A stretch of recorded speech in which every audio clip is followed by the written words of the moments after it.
Hai, Assalamualaikum warahmatullahi wabarakatuh. Thank you for clicking on my video and welcome back to Anggi di Sana channel.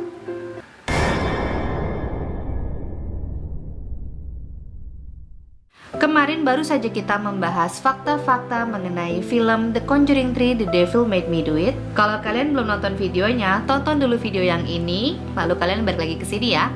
Hari ini kita akan membahas sebuah kasus yang sempat menggemparkan pengadilan Amerika Serikat karena tertuduh mengklaim bahwa dirinya berada dalam pengaruh roh jahat dan dia tidak bertanggung jawab atas hilangnya satu nyawa yang secara sengaja tidak sengaja terbunuh olehnya.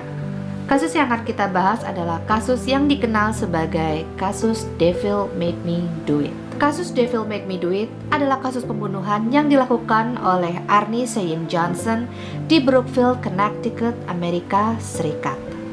Ed dan Lorraine Warren yang dikenal sebagai ahli demonologi pun menyatakan bahwa kasus pembunuhan Devil Made Me Do It ini adalah salah satu dari ribuan kasus supranatural yang ditanganinya dan menjadi salah satu kasus supranatural kriminal yang terkenal pada saat itu. Well, without any further ado, be quiet, listen carefully, cause the story begins.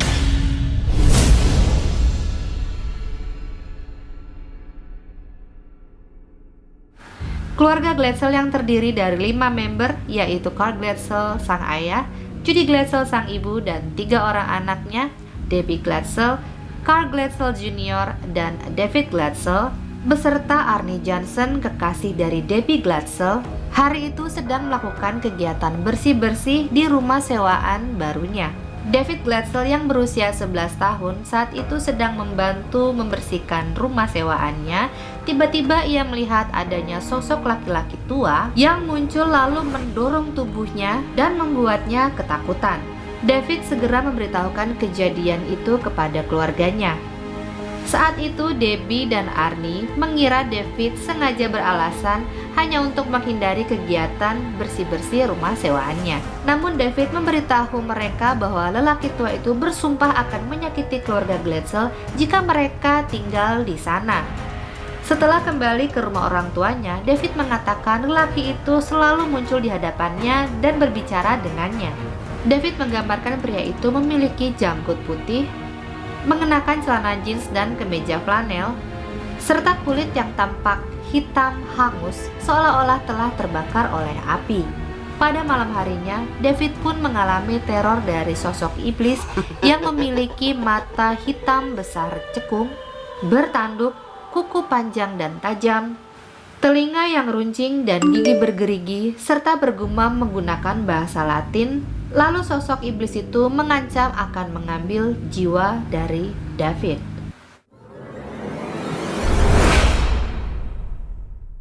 Setelah David mengalami teror di malam hari, menunjukkan perilaku-perilaku yang aneh, serta mendapatkan cakaran dan memar yang tidak dapat dijelaskan, keluarga Glatzel pun akhirnya meminta bantuan kepada pendeta Roma untuk memberkati rumah tersebut. 12 hari setelah pemberkatan rumah, keluarga Glatzel pun memanggil Ed dan Lorraine Warren untuk membantu David Glatzel. Saat Lorraine mengunjungi David dan mewawancarainya, Lorraine melihat sekelebat kabut hitam yang muncul di samping tubuh David. Hal ini diketahui sebagai indikasi adanya kehadiran dari roh jahat atau iblis. Debbie dan Judy, sang ibu, mengatakan kepada Lorraine Warren bahwa mereka pernah melihat David dipukuli, dicekik oleh tangan yang tak terlihat, lalu muncul tanda merah di leher David setelahnya. Kemudian David mulai menggeram, mendesis, dan mulai berbicara dengan suara yang berbeda serta dalam bahasa yang tidak dikenali, dan David pun melafalkan bagian-bagian Alkitab atau Paradise Lost. Paradise Lost adalah puisi epik yang disajak bebas oleh penyair Inggris pada abad ke-17, karya John Milton tahun 1608 hingga 1674. Setiap malam David pun mengalami kejang-kejang sehingga keluarga Glatzel pun bersama-sama bergantian menjaga David Glatzel sepanjang malam. Lorraine mengatakan bahwa David melayang, berhenti bernapas, dan Lorraine sempat melihat kejadian masa yang akan datang, khususnya terkait dengan pembunuhan yang nantinya akan dilakukan oleh Arnie Johnson. Oktober 1980, Ed dan Lorraine Warren menghubungi pihak kepolisian untuk memberitahukan bahwa situasinya semakin membahayakan. Diceritakan pula bahwa Arnie Johnson memaksa salah satu iblis yang telah merasuki David untuk merasuki dirinya pada saat ritual pengusiran iblis. Beberapa hari setelahnya, Arnie diserang oleh iblis yang diduga mengendalikan dirinya pada saat mengendarai mobil, lalu menabrakkan mobil itu ke pohon. Beruntungnya Arnie selamat dari kecelakaan itu dan tidak mengalami luka serius. Setelah kejadian itu, Arnie kembali ke rumah sewaannya untuk melihat sumur yang ada di belakang, yang konon katanya sumur itu adalah sumur yang menampung para iblis. Arnie ingat bahwa ini adalah pertemuan terakhirnya dengan iblis dan terakhir kalinya ia mampu berpikiran jernih. Karena setelah ia bertemu dengan iblis itu di sumur dan melakukan kontak mata dengannya, saat itu pula ia mengalami kerasukan iblis. Ketika kondisi David semakin memburuk, Arnie Johnson dan David Glatzel memutuskan untuk pindah dari rumah Judy Glatzel. Debbie dan Arnie mulai menyewa sebuah rumah kecil berwarna hijau dan coklat di samping tempat Debbie bekerja di Brookfield Boarding Kennels di kota Brookfield, Connecticut. Debbie bekerja sebagai groomer anjing pemilik rumah Alan Bono yang saat itu berusia 40 tahun. Dan diketahui Alan Bono adalah manajer di tempat Debbie bekerja. Setelah pindah ke rumah itu, Arnie menunjukkan perilaku-perilaku yang aneh yang sama persis seperti yang dialami oleh David Glatzel. Hal ini menyebabkan Debbie ketakutan dan khawatir bahwa Arnie dirasuki oleh iblis. 16 Februari 1981, Arnie menghubungi tempat kerjanya di Retreat Service untuk izin tidak masuk kerja karena sakit. Lalu Arnie mengunjungi Debbie di tempat kerjanya bersama saudara perempuannya, Wanda 15 tahun, Janice 13 tahun, dan Mary sepupu Debbie yang saat itu berusia 9 tahun. Mereka datang untuk melihat dan bermain-main dengan anjing. Kemudian Alan Bono mengundang mereka untuk makan siang di kedai pizza, dan di saat inilah Arnie mulai menunjukkan perilaku anehnya. Debbie merasa Arnie sudah mengalami kerasukan seperti yang dialami David. Setibanya di kedai pizza, Arnie dan Alan mulai minum-minum. Sepulangnya mereka ke kennel, Debbie melihat Alan mabuk berat. Alan pun mencengkram Mary dan menolak untuk melepaskannya. Arnie memerintahkan Alan untuk melepaskan Mary dan seketika itu Alan pun melepaskannya dan kedua pria itu mulai berdebat di sepanjang jalan menuju kennel.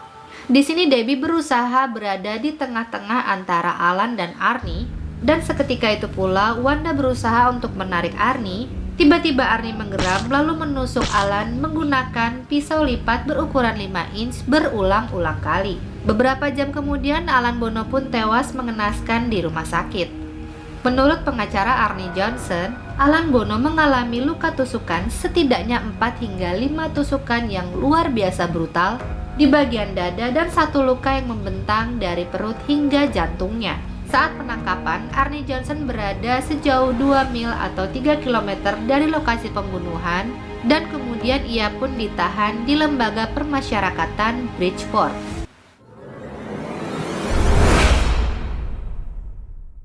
Sehari setelah pembunuhan itu, Ed dan Lorraine Warren kembali menemui keluarga Glatzel untuk membantu perkara yang sedang dihadapi keluarga Glatzel. Lorraine memberitahukan kepada pihak kepolisian di Brookfield bahwa pembunuhan Alan Bono yang dilakukan oleh Arnie Johnson adalah tindakan kejahatan yang berada dalam pengaruh iblis. Tak lama, serangan media pun berbondong-bondong berdatangan untuk mengetahui kasus ini. Ada salah satu media yang ingin membuatkan sebuah buku, bahkan sebuah film yang menceritakan rincian kasus pembunuhan Alan Bono. Martin Minella, pengacara Arnie Johnson, bahkan menerima telepon dari seluruh dunia hanya untuk mengetahui dan mencari informasi tentang apa yang disebut-sebut sebagai percobaan pembunuhan iblis. Martin pun berencana untuk mendatangkan para pendeta yang hadir dalam ritual pengusiran iblis yang dilakukan oleh Ed dan Lorraine Warren kepada David Glatzel. Sidang pun berlangsung di Pengadilan Tinggi Connecticut di Danbury pada tanggal 28 Oktober 1981. Martin Minella berusaha mengajukan pembelaan tidak bersalah Tetapi Hakim Ketua Robert Callahan menolak pembelaan ini. Robert berargumen bahwa pembelaan itu tidak akan pernah ada di dalam pengadilan, dan karena kurangnya bukti serta tidak relevan dan tidak ilmiah meskipun telah dihadirkan saksi-saksi terkait. Akhirnya pembela memilih bahwa Arnie Johnson terpaksa membunuh Alan Bono dengan alasan tindakan pembelaan diri. Dan karena itu pula, para juri persidangan pun tidak diizinkan secara hukum untuk mempertimbangkan kerasukan iblis sebagai penjelasan yang layak untuk seseorang melakukan pembunuhan. Selama 3 hari 15 jam juri persidangan pun berunding, dan pada tanggal 24 November 1981 Arnie Johnson dijatuhi hukuman 10 hingga 20 tahun penjara atas tindak kejahatan pertama, yaitu pembunuhan. Meskipun pada kenyataannya Arnie Johnson hanya menjalani masa tahanan penjara selama 5 tahun. Itulah tadi kisah dari sebuah kasus yang sempat menggemparkan Amerika Serikat, karena penusukan itu diyakini sebagai pembunuhan pertama di Brookfield di sepanjang 193 tahun di sejarah Connecticut, Amerika Serikat. Muncul pertanyaan, apakah Debbie Glatzel menikah dengan Arnie Johnson? Ya, benar. Pasangan tersebut menikah saat Arnie Johnson masih berada di penjara. Saat di penjara, Arnie pun menerima ijazah sekolah menengah dan mengambil beberapa kursus perguruan tinggi. Kalau kamu suka dengan video ini, jangan lupa hit like buttonnya dan share ke seluruh sosial media yang kamu punya. Tentunya jangan lupa buat kamu yang belum subscribe, segera subscribe agar channel ini semakin berkembang dan turn on notification-nya supaya kamu jadi yang pertama tahu saat video berikutnya di-upload. Dan untuk kamu yang sudah subscribe channel ini, terima kasih banyak karena dukungan kalianlah aku semakin semangat menyajikan kisah-kisah seru dan menegangkan di video-video aku selanjutnya. Follow juga Instagram aku di @anggirisana supaya kalian lebih dekat dengan aku. Bye, assalamualaikum warahmatullahi wabarakatuh.